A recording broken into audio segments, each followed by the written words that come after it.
met him. I met him in Kentucky. What was that like? It was very brief. Well, Okay. the event was very interesting. I was there for the Derby, and I was up.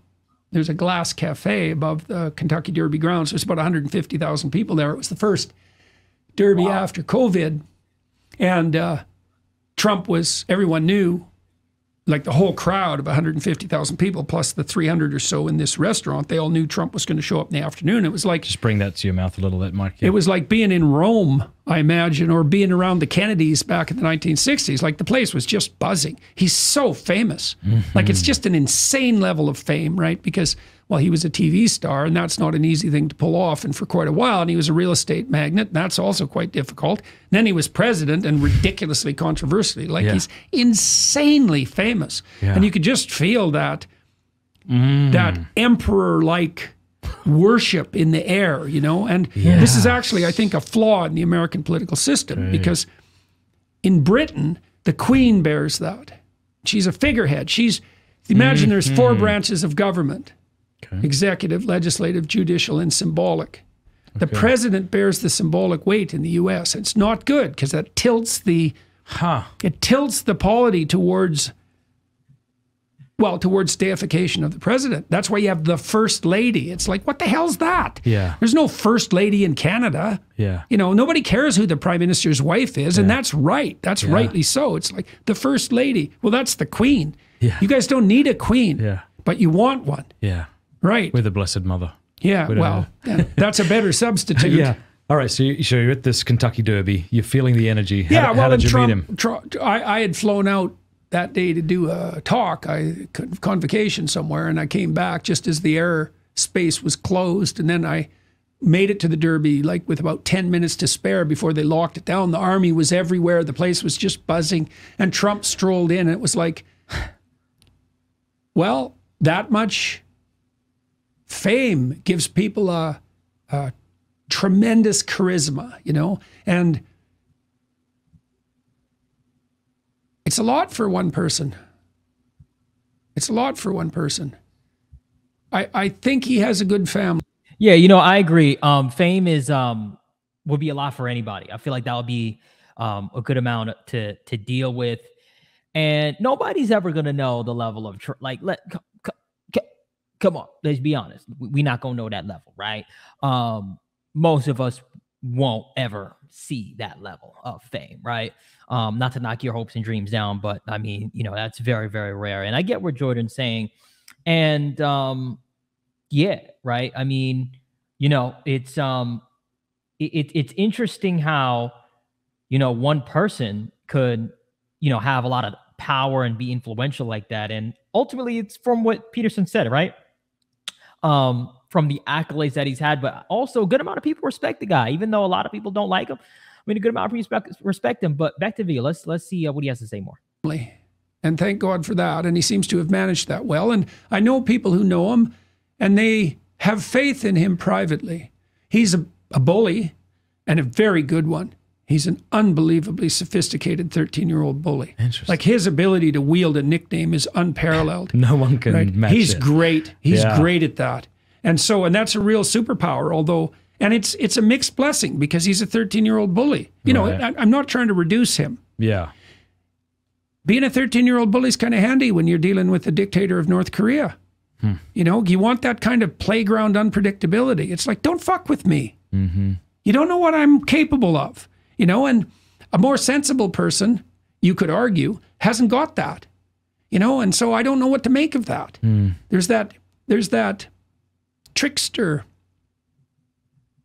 disagreeable trickster element to Trump that also gives him that vicious sense of humor. He's insanely funny. Oh, he is. I have a book, which I love. It's a library edition, beautiful volume called The Collected Poetry of Donald Trump.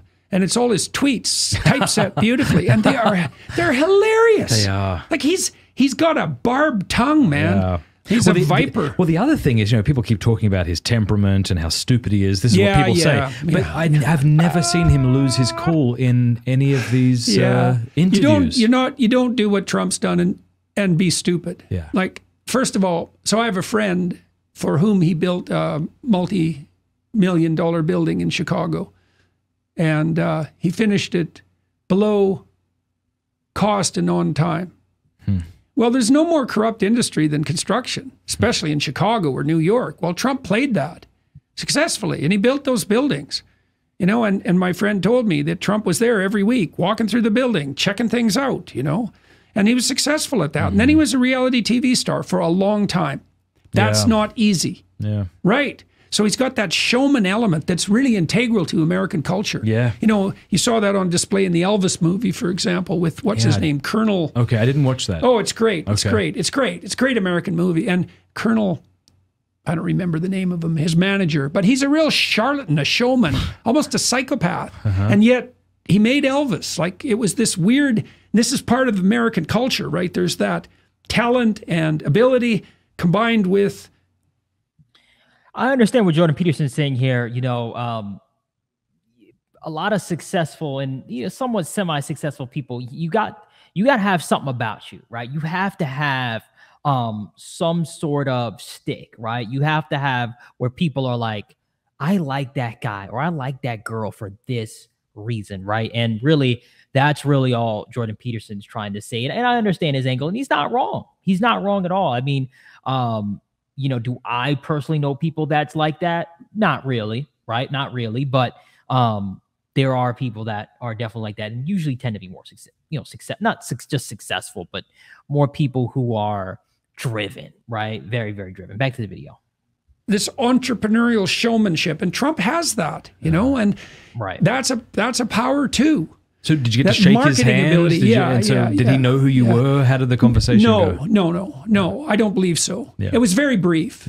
And so I've been trying to finagle him onto my podcast, and I've made contact that might actually break the internet. Yeah, well, the thing is, I don't think he'll do it. And the reason for that is he doesn't have anything to gain. Yeah. I don't think. Has Rogan tried to get him on? Because that would break the internet. Yeah, that's for sure. Oh, I don't know. You know, Joe tends to veer away from the political, and I can understand that too. You know, I've had political speakers on my podcast, and usually it doesn't work well. It's brutal. It is so bad. It is so bad because you have, as soon as you give, here's the problem. I'm gonna be totally blunt with you guys. The problem is when you give your opinion, and a lot of people don't like it or respect it, they come and they bash you about it, right? And then they try to paint you in this certain light. And if you're really famous, it's even worse. It's terrible, right? So that's the biggest issue with it. And that's my opinion. Back to the video. Yeah, they don't get many views generally. Well, it's like they have a script. Well, and it's like they're reading from something. They're not a human being who's flesh and blood. They're that's Aaron, right? That's the political voice that turns toward the worship of the golden calf at the drop of a hat. Which is why people like Trump, because you get the sense that even if you don't like him, he seems like he's being honest. Yeah. As opposed to Mike Pence, when he got up and would start talking, you're like, you were made in a lab. I don't mean disrespect to him, but well, I guess I do. That was a pretty disrespectful. He came off very. Yeah, well, Trump has that unvarnished element, and that's also something that's very appealing to working class people, right? Because he doesn't talk down to people. Yes. He's very good at like that. A lot of people talk, like we talk. Yeah, well, and he's got that gift of spontaneity.